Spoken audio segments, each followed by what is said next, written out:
Monggo pinarak tengah. Assalamualaikum warahmatullahi wabarakatuh. Waalaikumsalam warahmatullahi wabarakatuh. Yang terhormat Kepala SD Negeri Wonosobo yang hari ini tidak bisa hadir di tengah-tengah kita. Yang saya hormati teman-teman rekan guru baik dari SD Wonosobo maupun dari SD Pakem, Bulus dan juga Penumpulan. Terima kasih sudah hadir untuk mengikuti diseminasi budaya positif. Tak lupa sholawat serta salam kita junjungan kepada Nabi Agung Muhammad SAW yang kita nantikan syafaatnya di hari akhir nanti. Amin. Hari ini kita akan diseminasi budaya positif sebagai tugas saya dalam mengikuti program guru penggerak Angkatan 11 Kabupaten Purworejo. Konsep inti modul budaya positif hari ini adalah perubahan paradigma belajar, disiplin positif dan nilai-nilai kebijakan universal, teori motivasi, hukuman dan penghargaan serta restitusi, kemudian ada kebutuhan dasar manusia, posisi kontrol guru, keyakinan kelas, dan terakhir tentang segitiga restitusi. Budaya positif tadi tujuannya yang pasti untuk profil pelajar Pancasila. Dari ke-6 dimensi ada dimensi pertama beriman bertakwa pada Tuhan Yang Maha Esa dan berakhlak mulia. Kemudian ada dimensi berkebinekaan global, gotong royong, kreatif, mandiri dan juga bernalar kritis. Apa sih perubahan paradigma itu?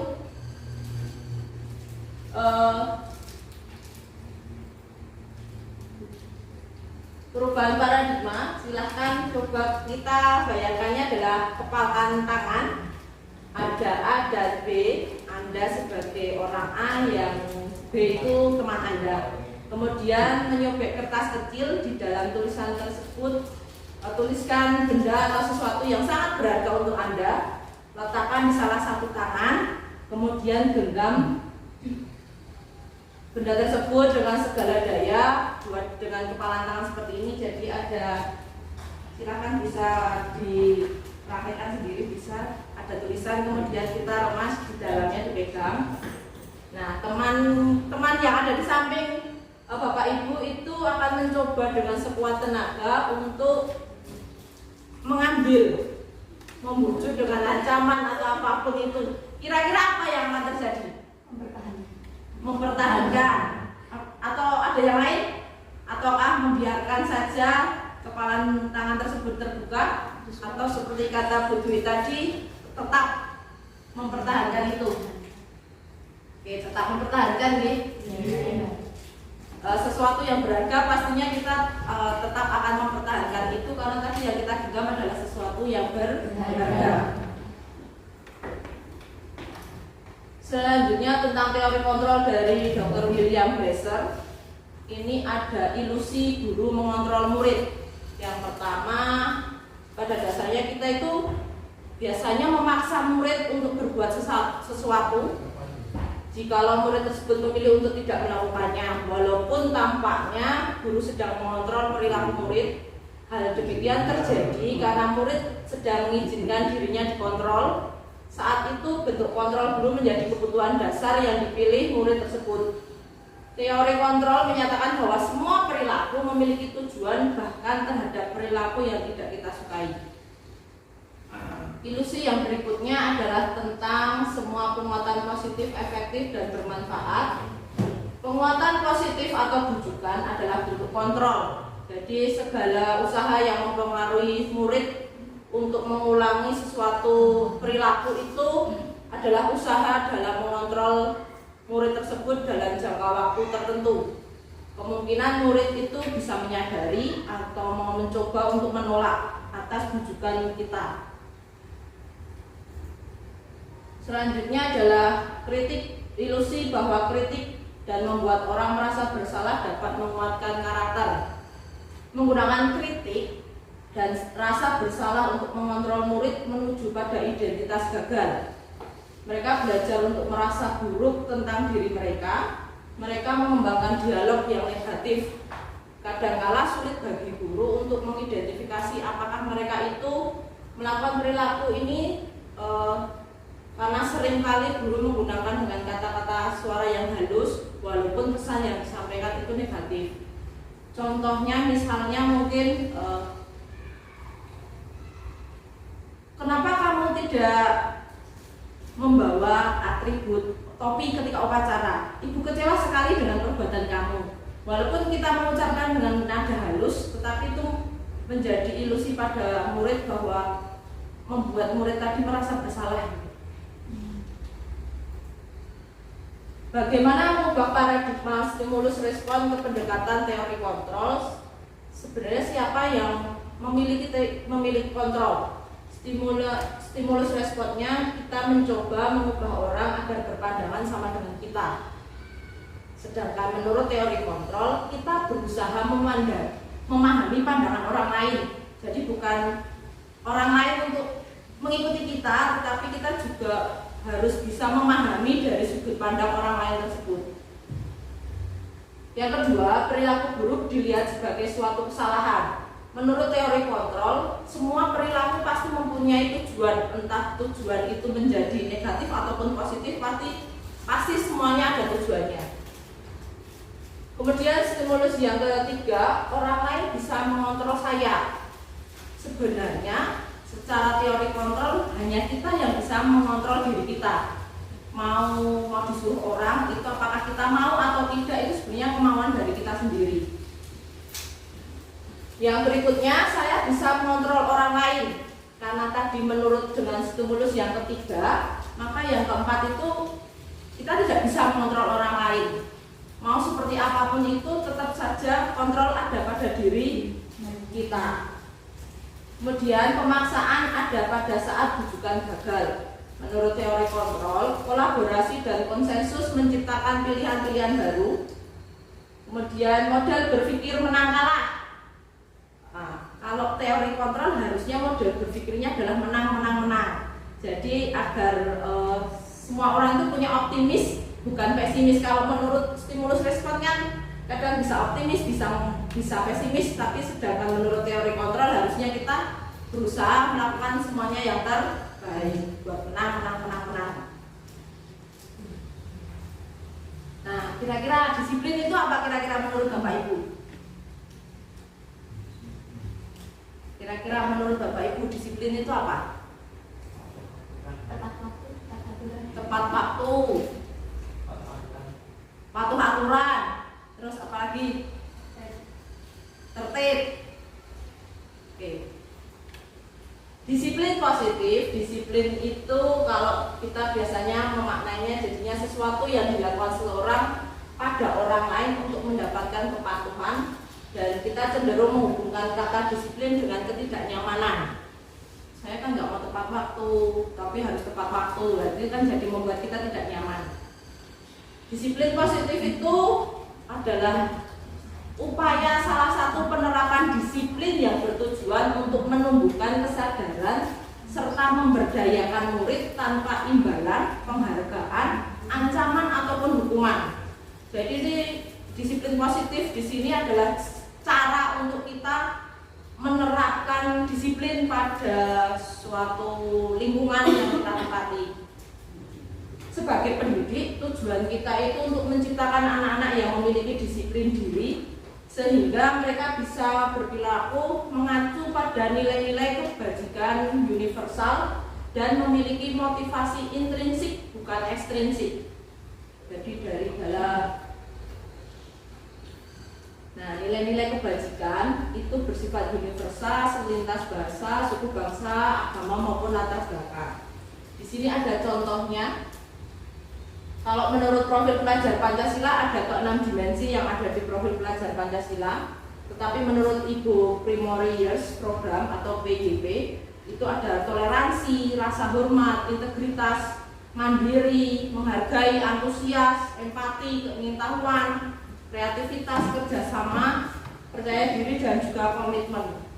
Sedangkan menurut keterampilan hidup atau life skill dapat dipercaya, kemudian lurus hati, pendengar yang aktif, tidak merendahkan orang lain, Mungkin ini kalau kita merujuk yang kemarin kita pembentukan visi penggerak itu kemarin ada bawah ini yang akhlak mulia ya Pak Sarif, ya yang masuk akhlak-akhlak yang mulia.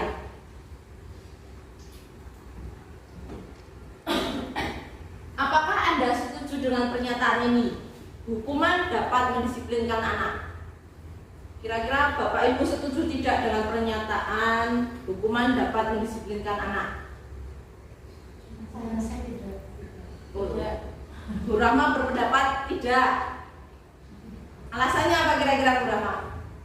Ketika suatu hukuman itu tidak akan mendisiplinkan, akan tetapi cuma menjerakan anak. Oh, hanya menjerakan anak. Menurut saya. Ya, yang lain mungkin?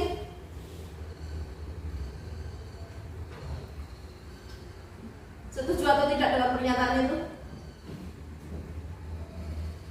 Beda setuju atau tidak? Tidak. Tidak. Alasannya sama. Nggak mungkin gini ya, kalau kita hukum mungkin malah dia bisa berbohong. Oh, berbohong. Jadi di depan gurunya iya tapi di belakang mungkin melakukan lagi. Dan mungkin malah bisa memberontak. Nah, mungkin malah bisa lebih parah lagi. Oke.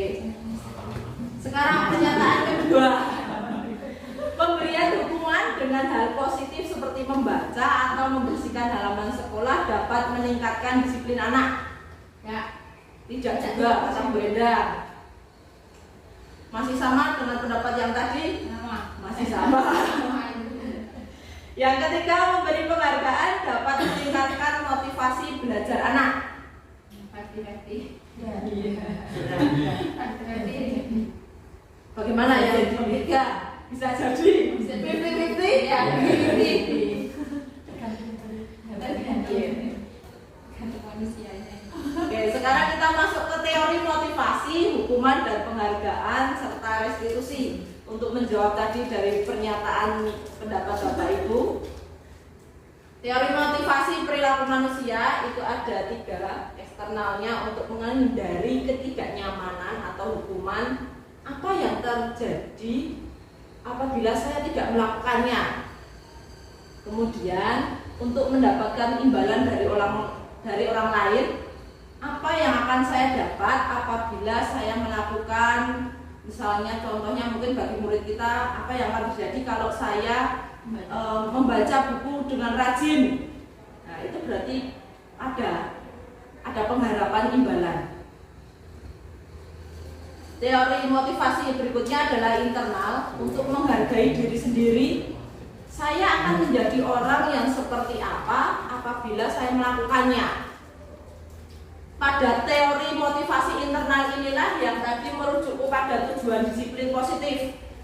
Jadi kita itu mulanya harus menghargai diri sendiri dulu, bukan karena nanti tidak dihukum atau nanti biar saya dapat reward dari bu guru.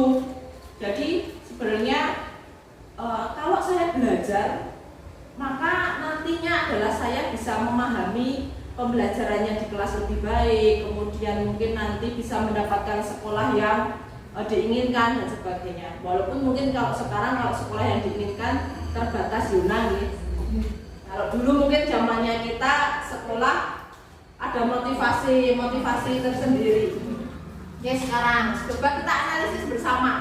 Menurut Bapak Ibu di sini ada tindakan guru mencatat 100 kali di dalam buku kalimat saya tidak akan terlambat lagi karena terlambat ke sekolah. Kira-kira ini hukuman atau konsekuensi? Konsekuensi. Ya, siapa kira-kira yang memilih hukuman?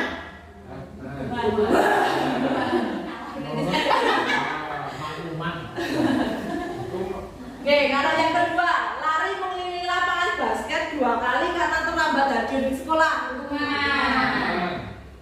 Kemudian murid diminta untuk push up 15 kali karena tidak menggunakan masker ke sekolah. Menggantikan kertas tugas teman yang telah dicoret-coret. Konsekuensi. Pinter-pinter ya.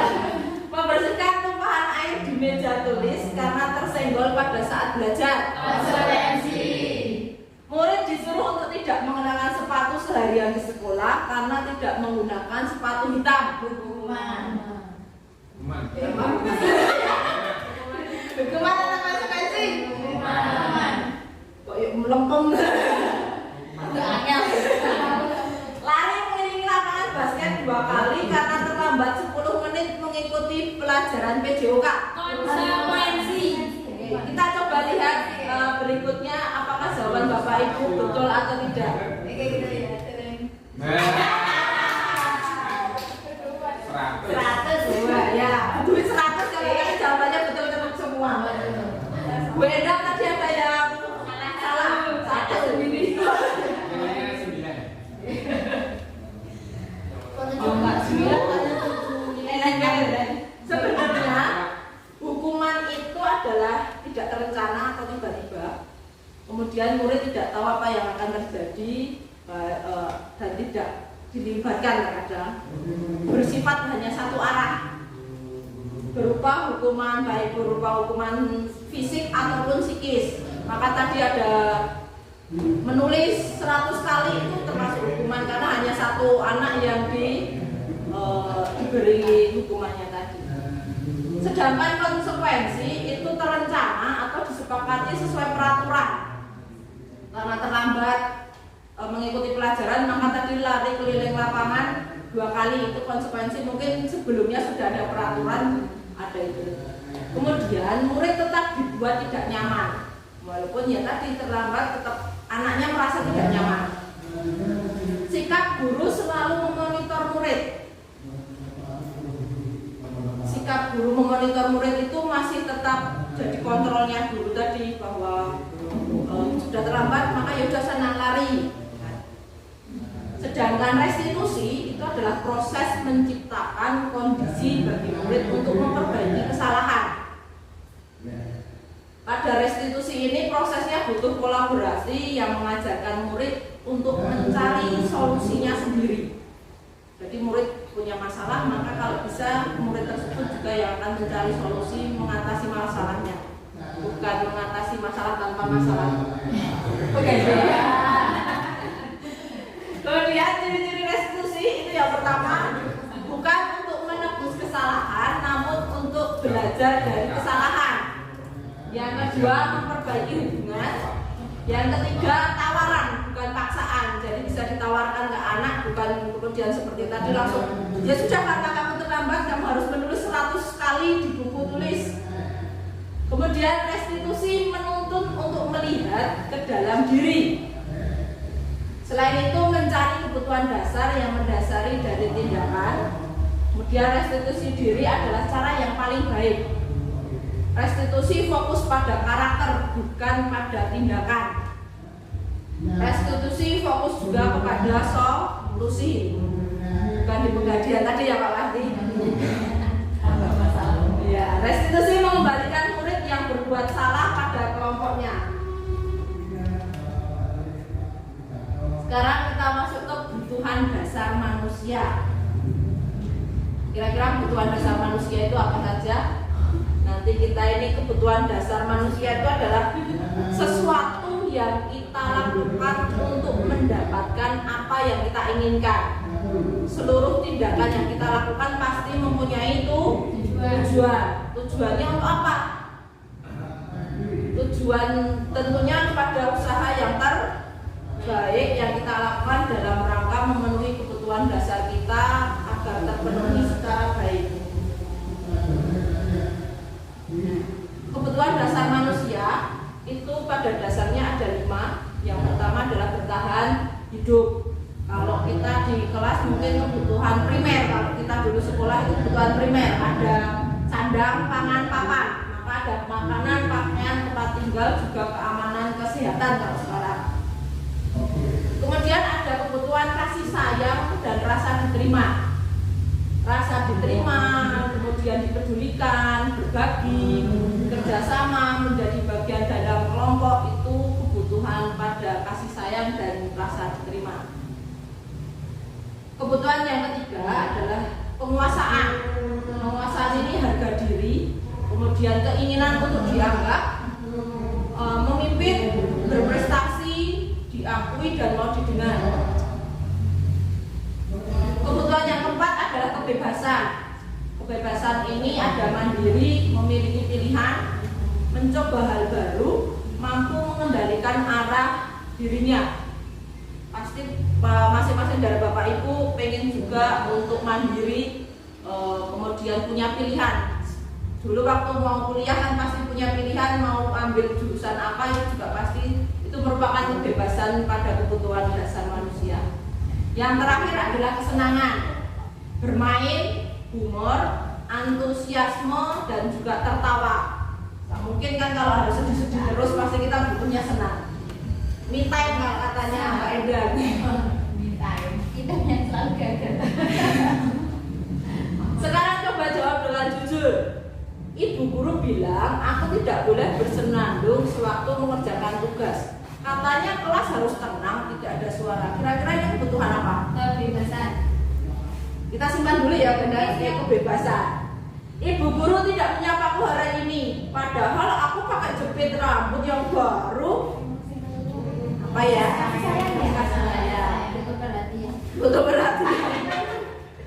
Butuh perhatian berarti kasih sayang ya benda. Yang ketiga, aku bosan, masa belajarnya cuma gitu-gitu aja, dengerin ibu guru aja. Kira-kira kebutuhan apa? Kebebasan. Yang lain? Semangat ya.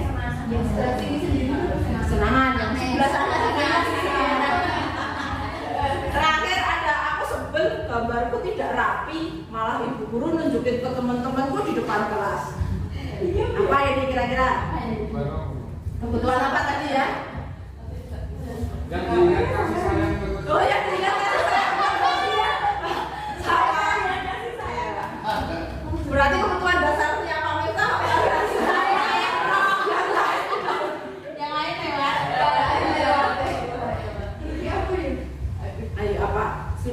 Kira-kira mau melihat jawabannya dulu atau mau melihat tadi contekannya? Contekannya. Oh, contekannya. Kita kembali ke sini. Kira-kira apa? Ya, apa nih?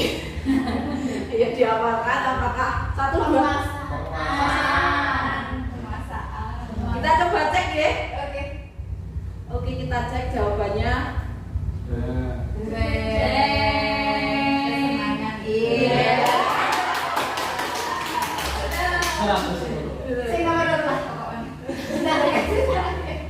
Intinya inilah pokoknya ininya kebutuhan paling ini yang paling penting ya.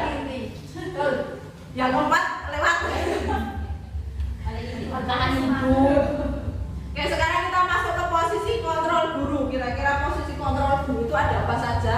Nah, ini ada 5 posisi kontrol guru. Yang pertama sebagai penghukum, kemudian pembuat rasa bersalah, teman, pemantau, yang terakhir adalah manajer. CEO. Oh, bukan CEO, bukan pemimpin.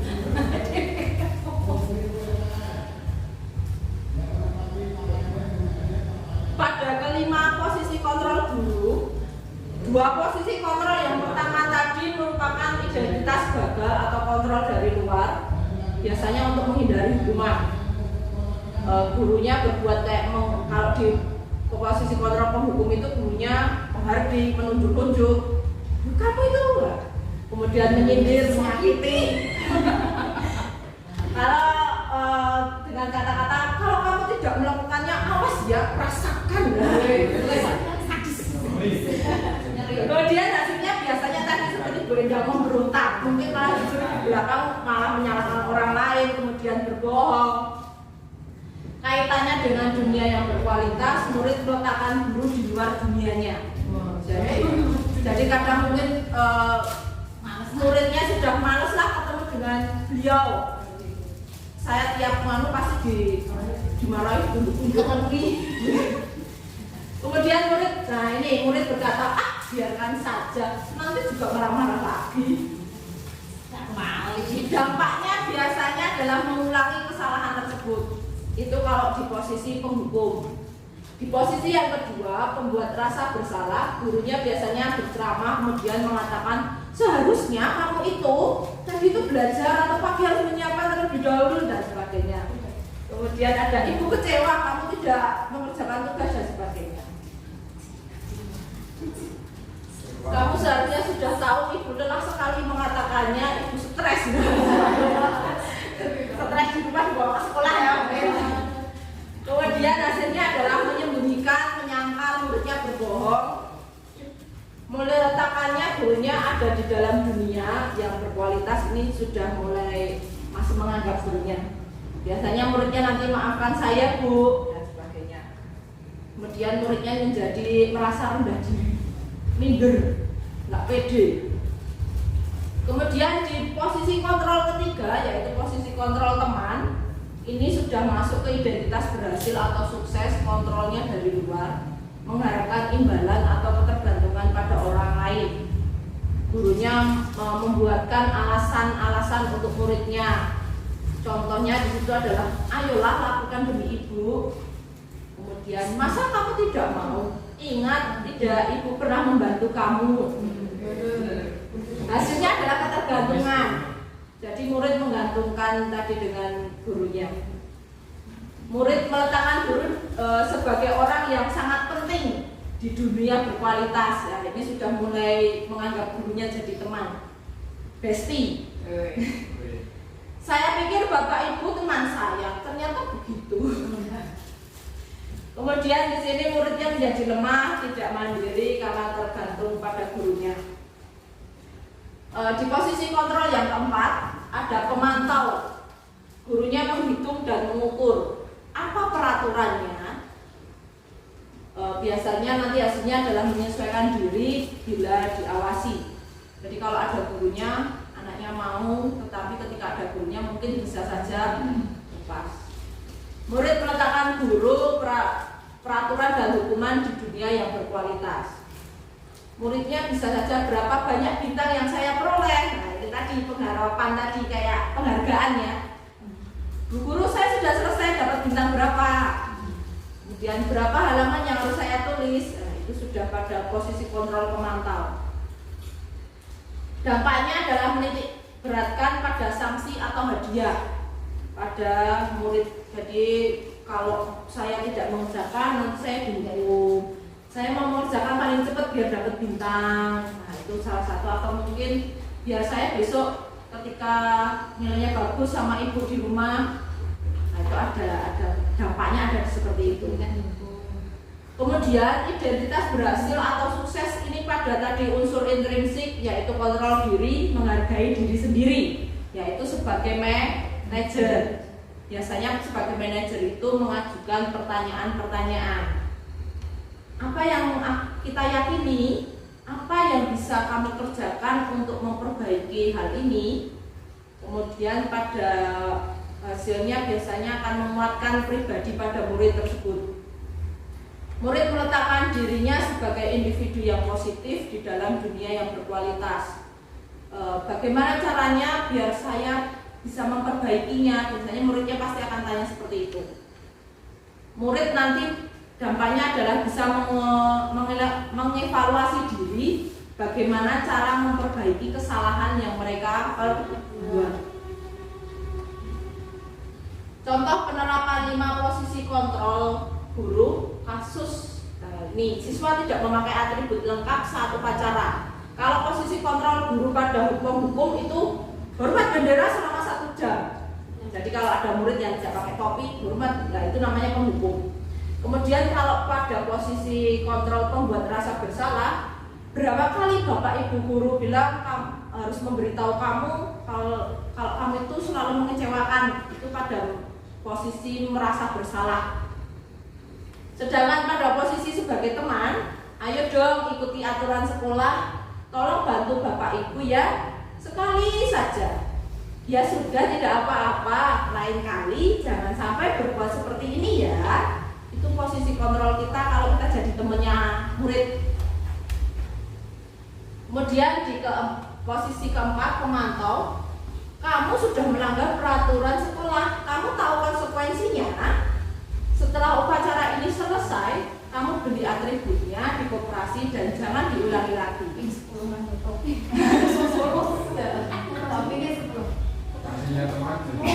Kemudian pada posisi kontrol diri atau manajer, kamu tahu kesalahan kamu, kira-kira bagaimana kamu akan memperbaiki kesalahan kamu. Nah, ini murid diminta untuk mencari solusi. Apakah seperti tadi membeli di koperasi karena kopinya di rumah tidak ada, kemudian membeli, atau mungkin sebelum hari Senin ketika mau upacara sudah disiapkan terlebih dahulu, atau mungkin bisa saja muridnya pilih ya sudah sebelum upacara saya mau pulang dulu ambil kopi dan sebagainya. Itu kalau kita pada posisi manajer. Nah, posisi kontrol restitusi yang paling baik adalah posisi manajer karena guru dapat berbuat sesuatu bersama murid, mempersilahkan murid bertanggung jawab dan mendukung murid untuk menemukan solusinya. Selain itu, posisi manajer itu mengacu pada restitusi yang dapat menjadikan murid sebagai manajer bagi dirinya sendiri sehingga tercipta identitas positif pada diri murid.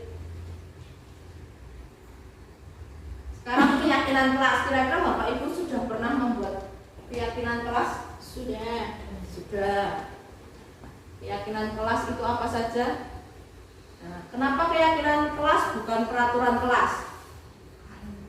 Apa bedanya keyakinan kelas dengan peraturan kelas? Kalau kayak Oh boleh, enggak boleh enggak? kalau keyakinan itu kan kita yakini sama-sama, tapi kalau peraturan mungkin hanya dari gurunya saja dan memaksa muridnya. Ya. Ada yang mau menambahi? Berikut tepuk tangan dulu. Ya mungkin tadi keyakinan kelas kata Bu Endang adalah membuatnya bersama-sama, jadi dua arah, baik guru ataupun murid. Tapi kalau peraturan kelas bisa saja hanya gurunya yang membuat. Mau tidak mau muridnya harus menaati. Keyakinan kelas itu bersifat abstrak daripada peraturan dan biasanya lebih rinci, lebih konkret. Keyakinan kelas berupa pernyataan-pernyataan yang universal. Pernyataan keyakinan kelas senantiasa dibuat dalam bentuk yang positif. Jadi mungkin bentuk positif itu bukannya tidak, jangan. Keyakinan kelas hendaknya tidak terlalu berkontribusi dalam membuat kegiatan kelas lewat curah pendapat. Bersedia meninjau kembali keyakinan kelas dari waktu ke waktu. Jadi mungkin kalau saat ini kok sudah keyakinan kelasnya sudah terbentuk, tetapi ada permasalahan yang mungkin berbeda dengan keyakinan, bisa dirubah keyakinan itu asalkan ada kesepakatan antara guru dan murid. Oke, kita sudah masuk pada segitiga restitusi. Ini sepertinya tadi di bahan yang terakhir. Segitiga restitusi merupakan suatu proses dialog yang dilakukan guru atau orang tua agar dapat menghasilkan murid atau anak yang mandiri dan juga bertanggung jawab. Tahapan pada segitiga restitusi ada 3, karena namanya segitiga pasti ada 3. Yang pertama,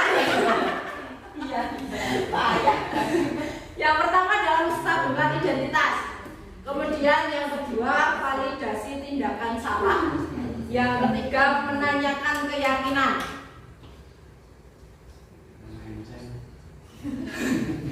Menstabilkan identitas ini berdasarkan prinsip bahwa membuat kesalahan adalah bagian dari proses pembelajaran, sehingga bisa menggeser identitas gagal menuju ke identitas sukses. Contohnya adalah berbuat salah itu manusiawi. Tidak ada manusia yang sempurna.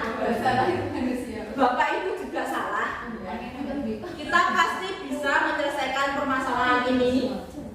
Bapak Ibu tidak tertarik untuk mencari tahu siapa yang benar ataupun yang salah. Siapa yang salah, Bapak Ibu lebih tertarik untuk menyelesaikan masalah. Kalau kamu menyalahkan dirimu sendiri terus, apakah kamu bisa bersikap baik pada dirimu sendiri? Nah, ini pada tahap yang pertama, identitas tadi. Kemudian memvalidasi tindakan yang salah. Berdasarkan prinsip setiap perilaku berupaya memenuhi kebutuhan tertentu, guru akan bergeser dari pemikiran stimulus respon menjadi proaktif. Mengenali dan mengakui kebutuhan murid akan memperbaiki hubungan dengan murid.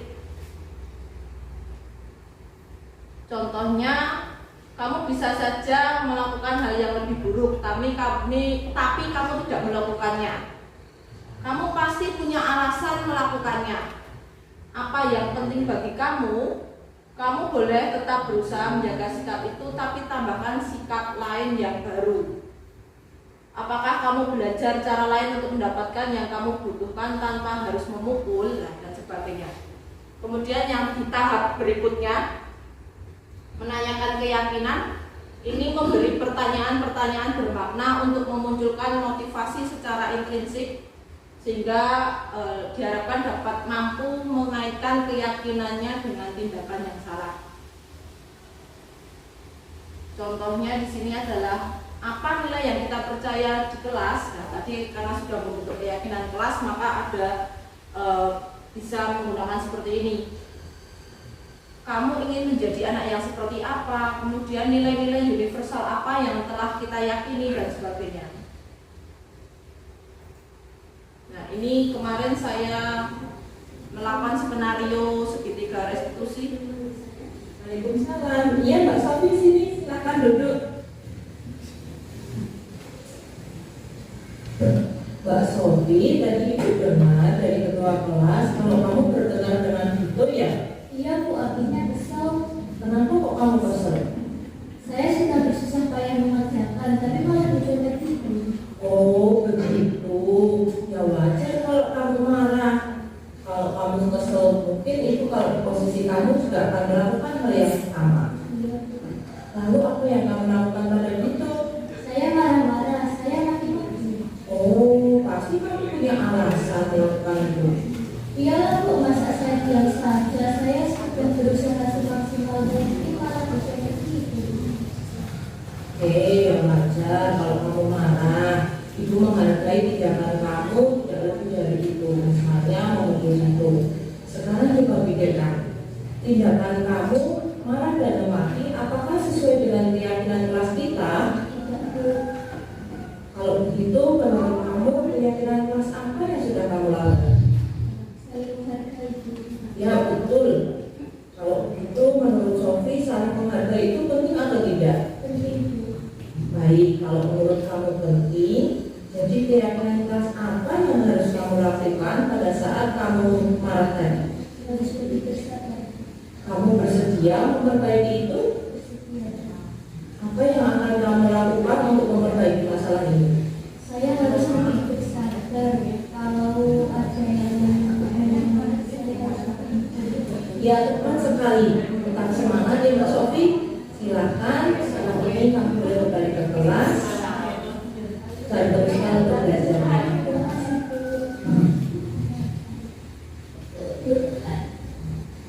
Saya senang sekali diajak diskusi dengan guru. Saya harus lebih bersabar dan bisa lebih menghormati orang lain. Ya, ini contoh kemarin yang saya lakukan pada skenario segitiga restitusi. Sebenarnya ada 2 kasus, tetapi yang saya tayangkan baru 1. Yang kasus yang lain ada kemarin itu, misalnya ada murid yang terlambat sekolah pada saat dia piket.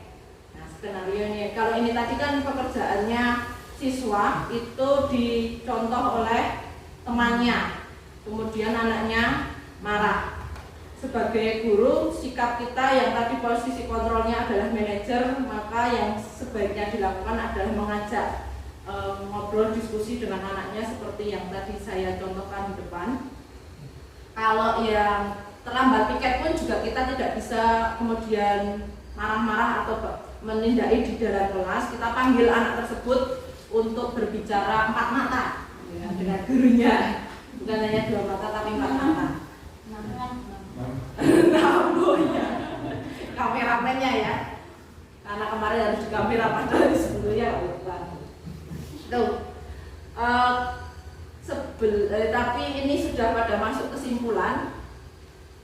sebelum pada sesi kesimpulan ini mungkin ada pertanyaan dari Bapak Ibu.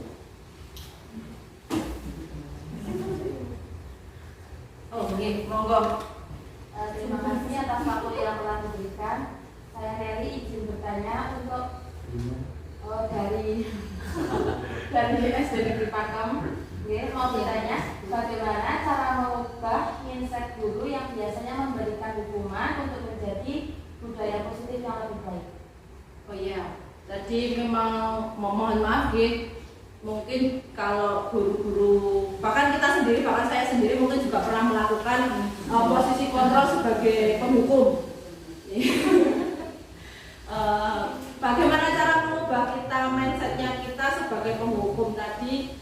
Yang jelas dari diseminasi ini nanti diharapkan bahwa pemikiran kita, mindset kita bahwa menjadi penghukum itu mempunyai dampak yang lebih banyak negatifnya pada murid. Maka kita harus mau berusaha untuk mengubah posisi kontrol kita yang tadinya sebagai penghukum itu menjadi posisi kontrol yang memang mau mengubah dari identitas gagal menuju ke identitas yang sukses.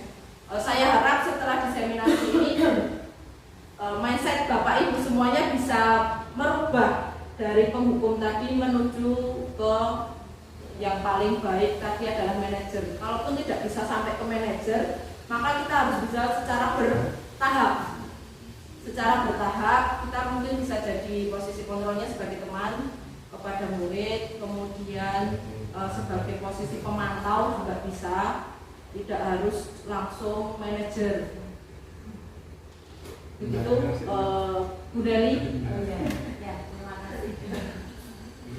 Ada yang lain? Oh iya. Monggo Bu Deli. Tadi kan, oh iya, maaf. Perkenalkan nama saya Enda Sukmawati dari SD Negeri Perempuan.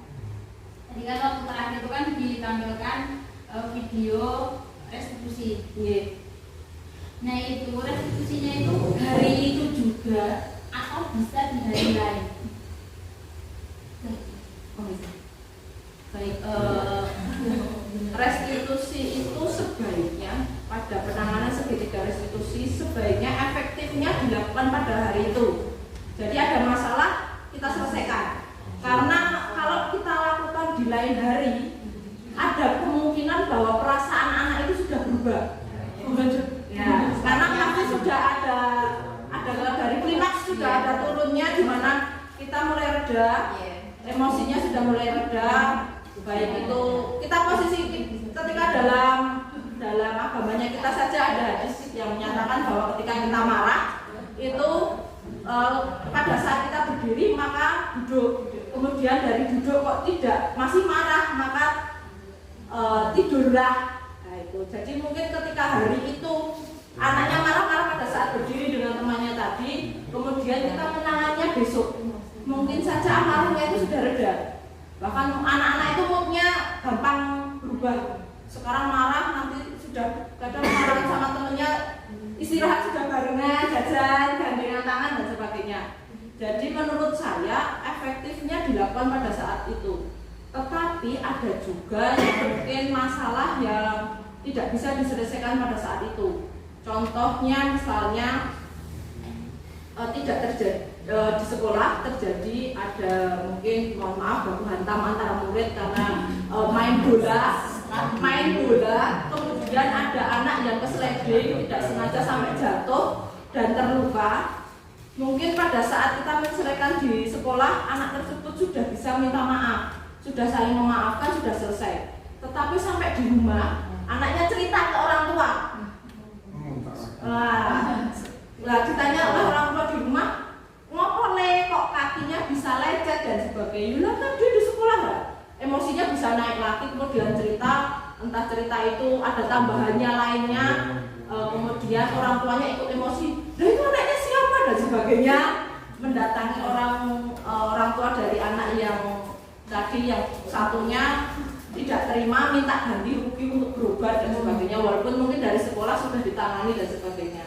Itu kan berarti harus ada di hari berikutnya untuk mendatangkan orang tua tadi ke sekolah untuk menyelesaikan masalah tersebut.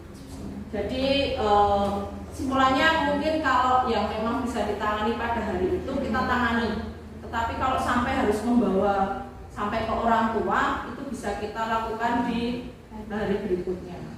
Mungkin bahkan kasus yang lain bukan hanya di lingkungan sekolah, bukan hanya di waktu jam sekolah. Mungkin karena kita saking pedulinya sebagai pendidik, di jalan ada anaknya sudah pulang, kemudian di jalan ternyata senggol-senggolan dengan temannya, kemudian terjadi pertengkaran, kita menyelesaikan itu bisa di luar jam sekolah, itu juga bisa saja terjadi keterlibatan. Sedangkan kalau sudah di jalan itu kan masyarakat sudah mulai ikut terlibat. Yang satu ngomong ini, yang satu ini kan bisa kadang nambah-nambahi masalah, bukan mengatasi masalah tapi malah menambah-nambahi. Begitu beredar menurut saya. Oh boleh, monggo. Ada yang mau tanya? Kalau ada tanya nanti. Oke, siap. Terima kasih. Boleh, monggo, mau tanya apa? Yang tadi kan keyakinan kelasnya itu kan kata-katanya yang positif, tidak boleh jangan, tidak boleh tidak, gitu kan? Ya. Nah, kira-kira contohnya seperti apa itu, Bu? Oke. Contohnya mungkin di sini ada, saya yakin di sini ada yang Bapak Ibu guru sudah melakukan atau membuat keyakinan di kelas dengan muridnya.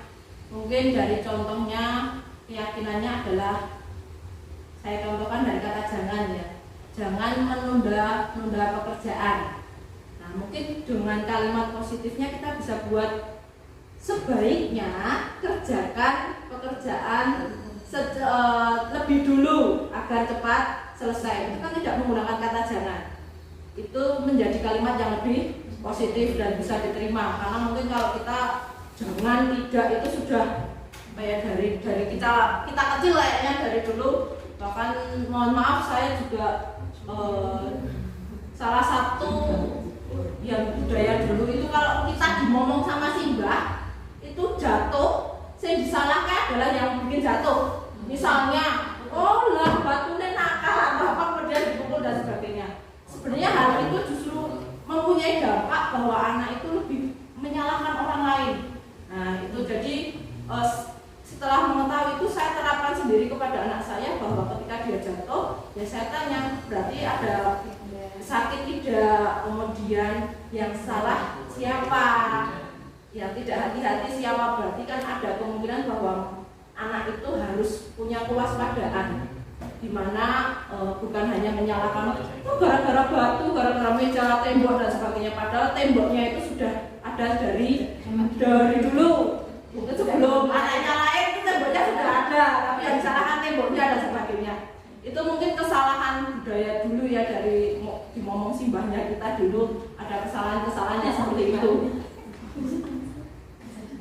Biasanya seperti itu. Jadi maka kita perlahan-lahan ubah mindset kita untuk menjadikan murid-murid kita itu pribadi yang lebih baik lagi, dapat menguasai penguasaan dirinya, bukan hanya mau berbohong tadi kemudian di belakang malah semakin memberontak dan sebagainya. Semoga murid-murid kita tidak ada yang seperti itu.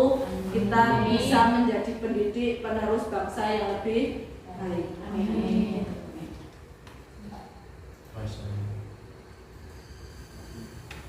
Seorang guru yang baik harus memiliki kemampuan dalam mewujudkan budaya positif di sekolah. Budaya tersebut ada perubahan paradigma baru tadi, paradigma belajar, kemudian ada disiplin positif dan nilai-nilai kebajikan universal, serta teori motivasi, hukuman, dan penghargaan, bahwa tadi ternyata hukuman dan penghargaan yang biasanya kita ketahuinya dapat efektif, ternyata justru malah menimbulkan pengharapan ataupun penghindaran dari tindakan murid tersebut. Kebutuhan dasar manusia, jadi kita sebagai pendidik harus tahu bahwa ternyata murid itu punya rasa untuk bebas, punya rasa senang, kemudian punya keinginan untuk disayang. Kita mau sayang, ingat ya, itu yang paling penting. Jadi mungkin kalau terutama kita orang mengajarnya di SD ya, anak-anak itu masih butuh benar-benar butuh kasih sayang, apalagi di tempat kita mohon maaf banyak keluarga yang bapak ibunya kerjanya jauh, di sini cuma sama simbah, itu kadang ada murid yang nempel ke gurunya atau apa, tapi jangan kemudian kesempatan ya, jangan sampai kita menjadi kesempatan dengan mungkin muridnya kita laki-laki kemudian di los malah atau apa, mungkin nanti malah jadi timbul hal-hal yang tidak yang tidak bahaya.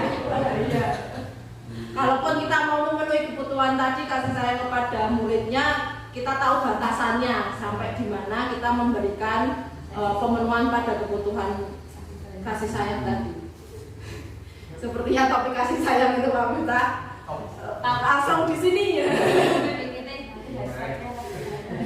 Kemudian kita menempatkan posisi kontrol guru tadi yang jelas yang terbaik itu adalah posisi kontrol sebagai manajer. Jadi maka tadi pertanyaannya Bu Nelly, bagaimana mengubahnya perlahan, dan kita mau belajar. Banyak diseminasi yang memang terkait dengan anak. Kemudian mungkin salah satunya juga saya belajar pada program ini untuk memerdekakan muridnya lebih baik lagi. Kemudian ada keyakinan kelas. Kita di kelas bisa membuat keyakinan kelas itu berdasarkan diskusi dengan guru dan murid. Ada kesepakatan, bukan hanya tuntutan kita atau tuntutan kita bahwa murid harus begini. Padahal pada kurikulum Merdeka itu adalah kita yang harus murid. Kita harus mengutamakan murid. Kalau di dalam agama itu ibu-ibu, kalau di dalam pendidikan adalah murid. Ya, update status murid. Yang terakhir, segitiga restitusi bisa kita terapkan dari 3 langkah tadi.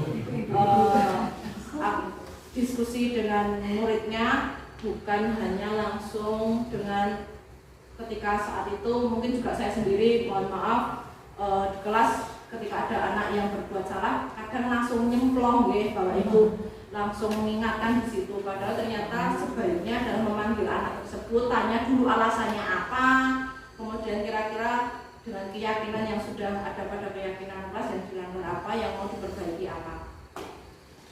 Itu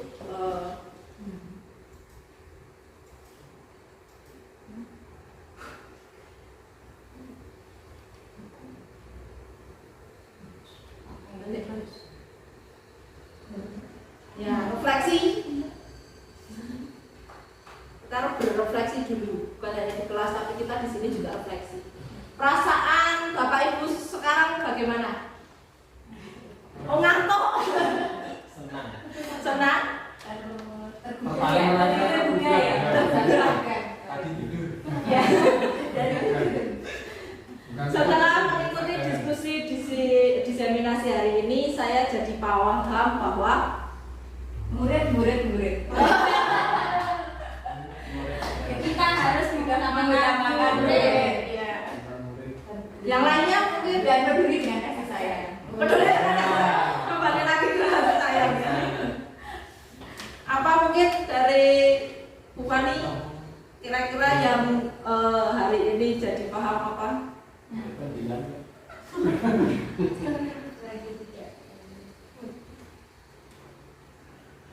Saya jadi tahu pokoknya.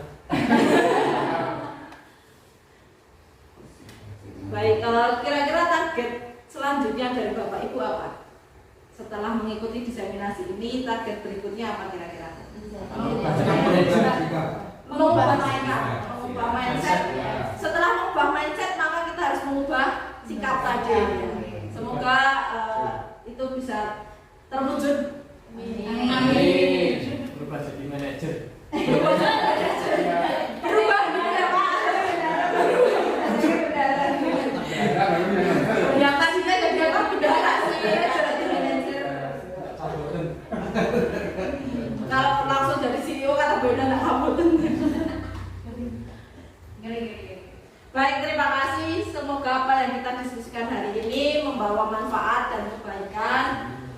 Semangat terus untuk belajar dan mau tergerak untuk mewujudkan impian dari murid-murid kita. Sekian diseminasi budaya hari ini. Saya ucapkan terima kasih atas waktu yang diluangkan oleh Bapak Ibu untuk hadir di tengah-tengah ruangan ini untuk mengikuti diseminasi budaya positif. Sekali lagi saya mohon maaf apabila tadi selama saya menyampaikan diseminasi banyak kekurangan. Sekali lagi mohon maaf dan terima kasih. Akhir kata, wassalamualaikum warahmatullahi wabarakatuh. Waalaikumsalam warahmatullahi wabarakatuh.